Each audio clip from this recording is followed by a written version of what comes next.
আসসালামু আলাইকুম। আপনি যদি ফেসবুকে আপনার ফেসবুকটি মনিটাইজ করতে চান, তাহলে কিন্তু আপনি যে ভিডিওগুলো আপলোড করছেন, সেই ভিডিওগুলোতে কোনো কপিরাইট থাকা যাবে না। সো আপনার ফেসবুকে আপলোড কিন্তু কোন ভিডিওতে কপিরাইট এসেছে, সেটি আপনি কিভাবে দেখবেন?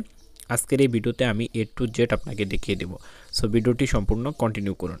সো আপনার ফেসবুক অ্যাকাউন্টে কোন ভিডিওতে কপিরাইট এসেছে, সেটি দেখার জন্য আপনার ফেসবুক অ্যাকাউন্টে চলে আসবেন। আসার পর উপরে দেখবেন 3 ডট, এই 3 ডট লাইনে ট্যাপ করবেন। সো এখানে ট্যাপ করুন। এখানে ট্যাপ করার পর এখানে আপনার সামনে এরকম একটি ইন্টারফেস কিন্তু ওপেন হয়ে যাবে। সো এখানে আপনি নিচে চলে আসবেন। নিচে আসার পর এখানে আপনি অপশন পেয়ে যাবেন হেল্প অ্যান্ড সাপোর্ট বলে। এই হেল্প অ্যান্ড সাপোর্ট অপশনে আপনি ট্যাপ করবেন। সো হেল্প অ্যান্ড সাপোর্ট অপশনে ট্যাপ করুন। ট্যাপ করার পর আপনার সামনে এরকম একটি ইন্টারফেস ওপেন হবে।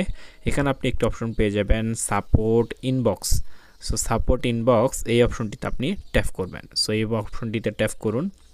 ট্যাপ করার পর এখানে আপনার সামনে এরকম একটি ইন্টারফেস আসবে। এখানে আপনি দুটো অপশন পেয়ে যাবেন, report about others, your alerts.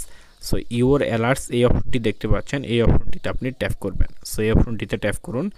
Tap করার পর এখানে আপনার কোন ভিডিওতে কপিরাইট এসেছে সেটি আপনার কিন্তু এখানে শো হবে।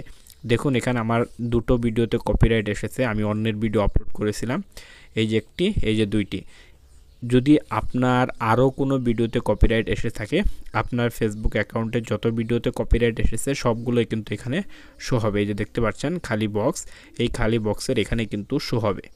সো এইভাবে আপনি খুব সহজেই দেখতে পারবেন আপনার ফেসবুকে আপলোডকৃত কোন ভিডিওতে কপিরাইট এসেছে।